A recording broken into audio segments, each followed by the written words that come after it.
En 1936, sort un timbre pour commémorer les 150 ans de la mort de Pilâtre de Rozier, qui fut le premier homme à vaincre la pesanteur.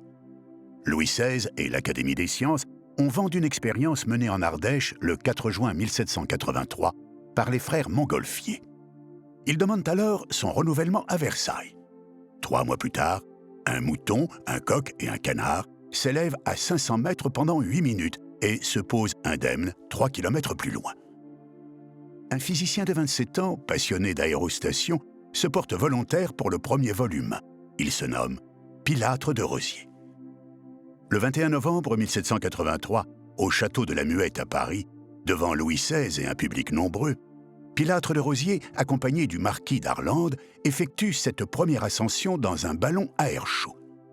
À 13h56, les 2 hommes décollent. L'aérostat s'élève, traverse la Seine, passe entre l'école militaire et les Invalides, vole au-dessus de Paris, puis descend lentement et se pose à la butte aux Cailles.